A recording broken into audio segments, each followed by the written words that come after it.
اچھی چیز ہے، اگر وہ پازیٹیولی اگر یہ کھول دیا جائیں اور استعمال ہو جائے تو پھر تو بہت اچھی چیز ہے. تو بہت سی چیزیں اس پہ آپ ڈیبیٹ کر سکتے ہیں کہ کون سی چیزیں اچھی اس ہوئی پہ ہیں. بھی بڑی تنقید ہوتی رہی کہ ساری یونیورسٹیاں ایک ہی جگہ پہ درکار ہیں.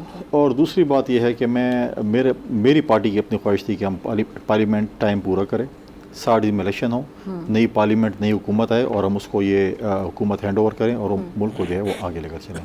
ٹھیک ہے. لیکن وہ نہیں ہو سکا. سی سی آئی کی میٹنگ آئی جس میں مردم شماری کے حوالے سے بات ہوئی اور پھر مردم شماری اور پھر یہ الیکشن جو ہے وہ آگے چلے گئے، جو کہ بھی کہہ رہے ہیں کہ جی شاید فروری مارچ میں ہوں. مجھے نہیں سمجھ آ رہی کہ پولیٹیکل پارٹیز کیوں الیکشن سے بھاگنا چاہتی ہیں. پولیٹیشین کا کام ہے کہ عوام میں جائے، عوام کی عدالت میں جائے. آپ کو زیادہ سے زیادہ یہ کہیں گے نا کہ ہم آپ کو ووٹ نہیں کرتے، کسی اور جماعت کو ووٹ کرتے ہیں. لیکن یہ طریقہ کار نہیں. میں سمجھتا ہوں کہ یہ مردم شماری کی جو چیز ہے اس کو اگلے حکومت تک چھوڑ دیں. میری ذاتی اس میں رائے یہ ہے. اور اگلی پارلیمنٹ کو یہ کہیں کہ آپ آتے ہی اگلی حکومت آتے ہی اس چیز کو جو ہے پہلے ایڈریس کریں ود ان 1 ایئر اور پھر چلے. الیکشن کو ملتوی نہیں ہونا چاہیے. ٹھیک ہے جی. یہی سوال لے کر میں لغاری صاحب آپ کی طرف آنا چاہتی ہوں. الیکشن کو ملتوی نہیں ہونا چاہیے اور کنڈی صاحب نے بڑا کلیئرلی بولا کہ اگر آپ کو ووٹ نہیں ملتا تو کوئی بات نہیں، کسی اور کو مل جائے گا، اس میں کیا بڑی بات ہے، بڑے ظرف کا مظاہرہ کرنا چاہیے. لیکن ہم نے دیکھا لغاری صاحب کہ یہاں پہ زیادہ تر لوگ اقتدار کی کرسی ہی لینا چاہتے ہیں. اپوزیشن بینچوں پہ بیٹھنا کسی کو اچھا نہیں لگ رہا ہوتا. کیا کہیں گے؟ جب لوگ سیاست کرتے ہیں تو سیاست کا بنیادی مقصد تو غالباً یہی ہوتا ہے کہ اقتدار حاصل کیا جائے. اقتدار حاصل کرنے کا مقصد یہ ہوتا ہے کہ عوام کی، سوسائٹی کی اور ملک کی خدمت کی جائے. لیکن ہمارے یہاں اقتدار کے حصول کا مرکز مقصد جو ہوتا ہے وہ کچھ اور ہوتا ہے. وہ ہوتا ہے کہ اقتدار حاصل کیا جائے، طاقت حاصل کی جائے اور طاقت کا بیجا استعمال کیا جائے اور اس کو بے رحمانہ طریقے سے عوام کے خلاف استعمال کیا جائے، جو اب تک ہوتا رہا ہے.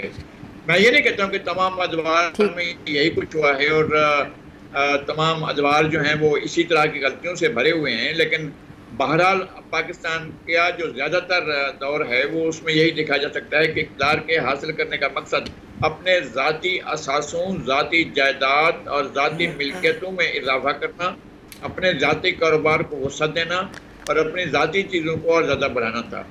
بہت بدقسمتی تھی کہ جب یہ سوچا گیا تھا کہ سیاست میں کوئی تیسرا آپشن لیا جائے اور اس کے لیے گملے بنائے گئے اور پنیریاں لگائی گئیں اور اس گملے اور پنیریوں کے نتیجے میں جو کچھ آئی وہ اتنی زہریلی فصل تھی کہ جیسے کاٹتے ہوئے خود ان کے ہاتھ جل رہے تھے جنہوں نے وہ فصل کاشت کی تھی. اور آخر میں تو ایسا خطرناک ہوا ہے جو سیاسی عمل کے لیے بہت زیادہ خطرناک ہو چکا تھا. اتنا خطرناک ہوا کہ پھر آ کر اس نے خود اپنے چارہ سازوں پر اور اپنے ہی تشکیل اور تعمیر کرنے والوں پر بھی چڑھائی کر دی اور ایسے خطرناک چڑھائی کی کہ اس کی ماضی میں کوئی مثال نہیں ملتی. تو یہ ہوا ہے پاکستان میں اقتدار کے حصول کا مقصد اگر عوام کی خدمت ہے، اگر عام آدمی کو ڈیلیور کرنا ہے تو عام آدمی کو ڈیلیور نہیں کیا گیا. اور یہ جو حکومت پچھلے 14-15 مہینے میں آئی ہے اس کے لیے تو عجیب و غریب صورتحال تھی. عجیب و غریب صورتحال یہ تھی کہ اگر نہ آتے تو کیا ہوتا اور آ گئے تو کیا ہوا ہے. اگر آ گئے ہیں تو یہ ہوا ہے کہ اپنی مقبولیت یا اپنی عوام کے اندر جو قبول ہونا ہے، اپنی قبولیت کو وہ کم کر چکے ہیں اور بہت بڑا سوال نشان ہوگا جو حکومت میں شامل رہے ہیں. لیکن سیکنڈ آپشن کے طور پر جو قوت ہو سکتی تھی اس نے بدقسمتی سے ایسے اقدام کیے پہلے ہی. یعنی یہ نہیں کہ یہ 9 مئی کا واقعہ، 9 مئی سے پہلے پچھلے سال جب آپ کے خلاف تحریک عدم اعتماد کامیاب ہوئی ہے تو اسی وقت اعلان کیا گیا کہ ہم اسمبلی میں نہیں ہیں. اور جہاں 100 سے 150 کے درمیان ارکان اسمبلی ایک دم اسمبلی کو چھوڑ دیں تو اس کا مطلب یہ ہے کہ وہ پارلیمانی سسٹم پر یقین نہیں رکھتے اور پھر واقعی وہ پارلیمانی سسٹم کو یقین نہیں رکھتے تھے اور وہ کوئی اور ہوائی سسٹم چاہتے تھے جس کا کوئی پاکستان کی معروضیت اور پاکستان کے عوام کی حقیقت سے کوئی تعلق نہ ہو. اور اس کے علاوہ انہوں نے پھر جو 2 حکومتیں اپنی حکومت موجود تھیں ان حکومتوں کو جس طرح سے ختم کیا وہ سیاسی نابالغ ہونے کا سب سے بڑا ثبوت یہ تھا کہ وہ سب کچھ جلا دینے پر تلے ہوئے تھے اور وہ نہ دائیں دیکھ رہے تھے، نہ بائیں دیکھ رہے تھے، نہ آگے دیکھ رہے تھے، نہ پیچھے دیکھ رہے تھے، نہ دوست دیکھ رہے تھے، نہ دشمن دیکھ رہے تھے، نہ قریبی دیکھ رہے تھے، نہ دور کا دیکھ رہے تھے، کسی کو بھی نہیں دیکھ رہے تھے. اپنے آپ کو دیکھ رہے تھے، اپنے ذات کو دیکھ رہے تھے، اپنے ذاتی مفاد کو دیکھ رہے تھے، اپنے ذاتی اقتدار کو دیکھ رہے تھے. اس کا نتیجہ یہ نکلا پھر جو آئے ہیں انہوں نے تو سبحان اللہ، انہوں نے تو قوالی کر دیا، لوگوں کی کھال اتار دی اور ان کے ہاتھ میں دے دیے، جاؤ اگر تم زندہ رہ سکتے ہو اس کھال کے بغیر تو رہ دکھاؤ۔ اب لوگوں کی کھال اتری ہوئی ہے۔ پاکستان بھر کے 24 کروڑ 10 لاکھ لوگوں میں سے 23 کروڑ سے زیادہ افراد جو ہیں وہ نان شبینہ کے محتاج ہیں، اور ان کے گھر میں کھانا بنتا ہے یا نہیں بنتا، ان کے بچے دودھ پیتے ہیں یا نہیں پیتے، یہ ہمیں معلوم نہیں ہے۔ ٹھیک ہے، عامر ضیاء صاحب میں آپ کی طرف آنا چاہوں گی۔ عامر ضیاء صاحب، مسلم لیگ نون یہ کہہ رہی ہے کہ جی ہم نے ریاست کے لیے جو اپنی سیاست ہے وہ تباہ کر لی ہے، سیاسی خودکشی کر لی ہے۔ کیا نقصان ہوا ہے مسلم لیگ نون کو؟ کیا فائدہ دیا، کیسے بچایا انہوں نے ریاست کو؟ ذرا روشنی ڈالیے گا۔ اس سوال سے پہلے لغائی صاحب نے بڑی دلچسپ اور میرے خیال میں کہتے ہیں نا معلوماتی گفتگو کی۔ اسی بات کو اگر ذرا سا مجھے آپ اجازت دیں بڑھانے کی، کہ جو لغائی صاحب فرما رہے ہیں نا، اس کا جو میں اگر اس سے خبر نکالوں، اس کا جو جسٹ ہے وہ یہ ہے کہ ہماری جو پارلیمنٹ ہے اور ہماری عوام ہے ان کے درمیان فاصلے بڑے ہیں گزشتہ 5 سال میں۔ ایک تو میں اس نتیجے پہ پہنچا ہوں جیسا شخص لغائی صاحب کی گفتگو سن کر۔ دوسرا پھر میں اور بات کو آگے بڑھاؤں گا کہ اگر آپ یہ دیکھیں کہ ہماری پارلیمانی نظام میں، یا جو 73 کے آئین کے بعد سے ہم دیکھتے ہیں کہ مختلف پارلیمنٹس وجود میں آئی ہیں، تمام پارلیمنٹس جو ہیں مشکلات کے شکار ہوئی ہیں، کوئی کم ہوئی کوئی زیادہ ہوئی، لیکن اگر لبے لب آپ دیکھیں تو کوئی وزیر اعظم اپنی ٹرم کمپلیٹ نہیں کر سکا، کوئی پارلیمنٹ اپنی ٹرم کمپلیٹ نہیں کر سکی، کہیں پہ غلطیاں، اور ہر مرتبہ ہم سنتے ہیں کہ جی غلطیاں جو ہیں سیاسی جماعتوں کی ہیں اور وہ ہوتی رہی ہیں۔ اس کا مطلب یہ کہ جو ہمارا 73 کا آئین اور یہ پارلیمانی نظام ہے، یہ پاکستانی تضادات کو حل کرنے میں ناکام ثابت ہوا ہے۔ 50 سال بہت ہوتے ہیں۔ 73 میں اگر یہ آئین بنا، 73-74 سے لے کر آج آپ 2023 میں کھڑے ہیں، تو وہی کہانی بار بار اپنے آپ کو دہرا رہی ہے۔ تو کوئی تو کمی، کوئی تو خرابی ہوگی اس نظام میں اور اس پارلیمانی نظام میں کہ پاکستانی جو ہے کہ کہتے ہیں نا ہمارے چیلنجز کے حساب سے یہ پورا نہیں اتر رہا۔ تو یہ میرے خیال میں ایک فوڈ فار تھاٹ ہے اور ہمیں سوچنا چاہیے اس بات کے اوپر۔ اب آئیے کہ نون لیگ نے کیا قربانی دی۔ میں سمجھتا ہوں سب سے بڑی قربانی جو ہے وہ تو اس ملک کے عوام نے دی ہے، اور وہ عوام نے قربانی اس طرح سے دی ہے کہ اس کے اوپر مطلب ہے کہ جس طرح کی حکومتیں مسلط ہوئیں جمہوریت کے نام پہ، انہی کے ووٹوں کے نام پر انہوں نے واقعی جو ہے مطلب عوام کا جینا اجیرن کر دیا، اور اس ملک کے جو بنیادی تضادات ہیں اس پر تو کوئی بات ہی نہیں کرتا۔ مطلب ہے کہ اس ملک کے کیا وہ ہیں کہ ہمارا فیڈرل گورنمنٹ اس لیے نہیں چل پاتی کہ ہم نے ایک بڑا ہی عجیب و غریب NFC ایوارڈ دیا ہوا ہے جس پہ 57% سے زیادہ ہم صوبوں کو دے دیتے ہیں۔ جب آپ یہ کام کرتے ہیں تو پیسے ہی نہیں بچتے آپ کے پاس وفاق کو چلانے کے لیے، اس پہ آپ کے یہاں کوئی ڈیبیٹ نہیں ہوتی۔ ہمارے یہاں جو ہے مطلب ہے کہ ڈیولوشن آف پاور پہ کوئی بات نہیں ہوتی ہے، ہمارے یہاں شہری حکومتوں کو مضبوط کرنے پہ کوئی بات نہیں ہوتی ہے، ہمارے یہاں کرپشن کے خاتمے پہ کوئی بات نہیں ہوتی ہے۔ بات ہوتی جی نیب کو ختم کر دو۔ ہم کہتے ہیں بڑا اچھا آپ نے اقدام کیا کہ گھڑی کی چوری پہ آج جو ہے سابق وزیر اعظم ماشاءاللہ اٹک جیل میں ہیں، تو بھائی جنہوں نے مرسیڈیز لی، جنہوں نے BMW لی، ان کا کیا ہے؟ جنہوں نے اربوں روپے کے منی لانڈرنگ کی، ان کا کیا ہوا؟ یہ کیا ہوا کہ وہ لوگ جو ہیں اس وقت احتساب کے اس سے باہر ہیں۔ تو یہ بھی آپ کو سوچنا پڑے گا کہ وہ جو ہے ایک ایون کہتے ہیں نا احتساب جو سب کے لیے ایک جیسا ہو، ایون ہینڈڈ ہو۔ پھر سب سے بڑی قربانی جہاں پہ عوام نے دی وہاں پر پھر ہمارے اداروں نے دی۔ ہمارے اداروں نے دیکھیں آپ جتنی بھی اس وقت PTI کا نشانہ بنے اور جو بھی 9 مئی کے واقعات ہوئے افسوسناک، وہ انہوں نے مظاہرے جو کیے وہ انہوں نے PDM یا نون لیگ کے خلاف نہیں کیے، انہوں نے تو یہ جو ہے میں سمجھتا ہوں کہ جو پولیٹیکل کیپٹل کا لوز کرنا ہے یا کوشش کی گئی کہ جناب آپ اپنے ان اداروں کو جن کو متنازع نہیں ہونا چاہیے ان کو متنازع بنایا گیا یا کوشش کی گئی بنانے کی، اب تک کی جا رہی ہے۔ تو اس کا مطلب ہے اصل جو پولیٹیکل کیپٹل جو میں جو دکھ کا اظہار میں کرتا ہوں کہ نون لیگ سے زیادہ مجھے اس کا وہ ہے کہ وہاں پر نہیں ہونا چاہیے تھا یہ چیز۔ مطلب ہے فوج جیسے ادارے کے اوپر تو کسی قسم کی مطلب ہے اس کو سیاسی معاملات میں گھسیٹنا ہی نہیں چاہیے۔ تو لیکن ظاہر ہے کہ آپ کیونکہ اس چینج کے بعد آپ نے دیکھا کہ PTI نے جو مطلب ہے کہ جو اپنی پالیسی اپنائی تو اس کی وجہ سے آپ نے اس ادارے کو متنازع بنایا جس کو نہیں متنازع بننا چاہیے۔ باقی جو نون لیگ کی کارکردگی رہی وہ تو سب کو پتہ ہے۔ مطلب ہے کہ نون لیگ کے پاس کلیدی وزارت تھی اس کی فائنانس منسٹری کی، اور یہ پورے جو کے 16 ماہ تھے وہ فائنینشیل مس مینجمنٹ کے تھے۔ اس پہ اگر آپ آگے چاہ کے بات کرنا چاہیں تو کر لیں گے کیونکہ میرا جواب پہلے ہی بہت وہ ہو گیا۔ ٹھیک ہے جی عامر صاحب، ٹھیک ہے جی۔ کنڈی صاحب آپ کی طرف میں آنا چاہوں گی۔ کنڈی صاحب یہ نگراں وزیر اعظم کا جو نام ہے اتنا معمہ کیوں بن گیا ہے؟ اتنا اس کو سیگا راز میں رکھا جا رہا ہے، اب طرح طرح کی باتیں سننے کو مل رہی ہیں، اور یہاں تک بھی میں سن رہی تھی خواجہ آصف یہ فرما رہے تھے کہ شاید ہو سکتا ہے کہ لسٹ میں وہ نام ہی نہ ہو جو نام ہم نے فائنل کیا ہے۔ پھر اتنی مشکل سے راجہ ریاض صاحب کو وقت ملا کہ وہ ملاقات کر لیں، مشاورت کر لیں۔ اب سننے میں آ رہا ہے کہ شاید صادق سنجرانی صاحب کا بھی نام ہو سکتا ہے، اور اسحاق ڈار صاحب کا نام جو کہ کہتے تھے نہیں ہوگا اب کہہ رہے ہیں کہ شاید وہ بھی ہو سکتا ہے۔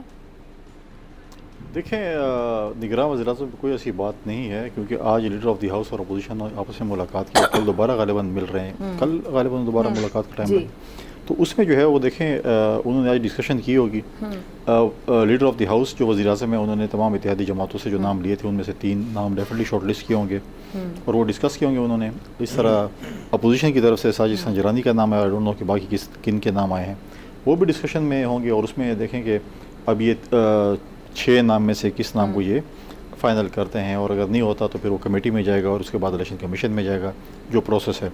تو اس میں کوئی ایسی چیز نہیں ہے. دیکھیں کل اسمبلی ڈیزالو ہوئی ہے، آج جو بیٹھے ہیں 3 دن کا وقت ہے ان کے پاس، وہ 3 دن میں فیصلہ نہیں کریں گے آٹومیٹکلی. لیکن سوال یہ گردش کر رہا ہے کہ کیا نام پہ اتفاق نہیں ہو پا رہا ہے؟ آئی تھنک اگر اتفاق ہوتا تو آج اگر ڈیفینیٹلی کمیٹی میں جاتا ہے پھر آگے دیکھ الیکشن کمیشن میں جاتا ہے تو پھر اتفاق نہیں ہو پایا تو نہیں ہوگا، تو ایک پروسیس ہے اس میں اڈاپٹ ہو جائے گا. اس میں اگر اتفاق نہیں کرتے ہیں لیڈر آف دی ہاؤس اور اپوزیشن تو پھر کمیٹی میں جائے گا، اور کمیٹی اگر اتفاق نہیں کرتی پھر الیکشن کمیشن کے پاس جائے گا.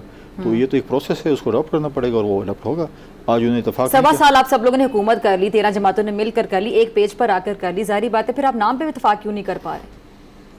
دیکھیں نام پہ اتفاق، دیکھیں میں نے پہلی بار کہا کہ 11-12 اتحادی جماعتیں ہیں، ہر جماعت کا وہ تو شاید کہہ رہی 16 مہینے آپ لوگوں نے اکٹھے نکال ہی نا، نام پہ بھی اتفاق ہو جائے. ہر جماعت کا یہ خواہش ہوگی کہ میری جماعت سے وزیر اعظم آ جائے. کوئی 2 جماعت اکٹھے ہو کر ایک نام دے دیں گے تو پھر بھی کہے کہ وہ 7-8 نام شاید ادھر سے آئے ہوں. پی ایم ایل این نے اپنا نام بھی دیا ہوگا، اتحادی جماعتوں نے بھی نام دیا ہوگا، اس کو شارٹ لسٹ کرنا بڑا مشکل ہے. اپوزیشن نے بھی نام دیے ہیں اور مین تو میرے خیال میں ساجد سنجرانی کا ہے اور پتہ نہیں کس کا نام ہے. تو آ جائے گا. میں سمجھتا ہوں کہ ہم لوگ ذرا زیادہ اس پہ ہیں، جلدی میں گیا تو جو ایک پروسیس اس میں آ جائے گا، کوئی فکر کرنے کی ضرورت نہیں. ٹھیک ہے لگاری صاحب، آپ کو کیا سمجھ آتی ہے؟ لیکن ایک چیز میں اس سے ایگری نہیں کروں، جو میرے دونوں بھائیوں نے بات کی ہے جی پلیز، کہ جی بلکہ عامر بھائی جو بات کی ہے کہ جی نیب، ہم بالکل کہتے ہیں کہ نیب ختم ہونا چاہیے. آپ مجھے بتائیں کہ نیب نے آج تک کیا کارروائی کی ہے؟ نیب تو صرف اغوا برا تاوان کا ادارہ ہے. آپ کرپشن کریں، خوب کرپشن کریں، کچھ پرسنٹیج رکھ لیں، نیب کو دیں اور اپنے پیسے. کیونکہ آپ سیاستدانی بتاتے رہے کہ انڈیپینڈنٹ ادارہ کبھی نہیں رہا ہے، پولیٹیکل انجینئرنگ کے لیے استعمال ہوتا ہے، تو ظاہری بات ہے آپ لوگ خود اس کی ڈیفینیشن بتا دیتے ہیں. میں اسی پہ بات کروں. دیکھیں کیسے کام کرے گا؟ دیکھیں میں کہہ رہا ہوں کہ یہ دیکھیں اگر اس قسم کا ہو کہ آپ جا کر آفیسرس کو پکڑیں، لوگوں کو پکڑیں، جی ہاں ٹھیک ہے آپ آ کر ڈیل کر لیں، اتنے پیسے دے دیں، باقی آپ کے معاف ہو گئے اور آپ کلیئر ہو گئے اور آپ جا کر ایشے کریں. تو اس لیے ہم کہتے ہیں، اور ماضی میں نئے پولیٹیکل انجینئرنگ کے لیے استعمال ہوا ہے، پارٹیاں توڑنے کے لیے استعمال ہوئے، اس لیے ہم یہ بات کرتے تھے. باقی جو انہوں نے بات کی ہے، دیکھیں باقی تو عدالتیں آزاد ہیں. آپ لوگ یہ میں کہتے ہیں نا عدالتیں آزاد، تو کہتے ہیں عدالتیں آزاد ہیں. جائیں اگر کوئی کسی بندے نے غلط پریکٹس کی ہے، چاہے وہ پاکستان پیپلز پارٹی کا ہے کسی اور جماعت کا ہے، بالکل عدالتیں ہیں. عدالتوں نے ہمارا جو ہے عدالتی قتل، ہمارے پارٹی کے بانی چیئرمین کا عدالتی قتل کیا ہے انہی عدالتوں نے ہمارے ایک وزیر اعظم کو ڈسکوالیفائی بھی کیا ہے. انہی عدالتوں نے پی ایم ایل این کے وزیر اعظم کو بھی ڈسکوالیفائی کیا. تو یہ چیزیں جو ہے یہ سب کے ساتھ ہوئی. یہ نہیں کہ صرف یہ جو ہے پی ٹی آئی کے چیئرمین کو ایک سزا دے دی ہے. دیکھیں اگر آپ سمجھتے ہیں یا جو بھی سمجھتا ہے، آپ سے مین کہ جو بھی سمجھتا ہے کہ غلط ہے، اس سے اوپر بھی عدالتیں ہیں، باقی چیزیں بھی ہیں، تو جائیں اس کے اوپر. مطلب ہے کہ عدالتوں میں بھی جا سکتے ہیں. لیکن نیب کے حوالے سے بالکل ہمارا پوائنٹ آف ویو میرا آج بھی ہے کہ نیب جو ہے ہمیشہ پولیٹیکل وکٹمائزیشن کے لیے استعمال کریں. ٹھیک ہے جی، ٹھیک ہے، اس پر آگے جا کے بات کرتے ہیں، لیکن مجھے بریک کا کہا جا رہا ہے، بریک کے بعد ملاقات ہوتی ہے.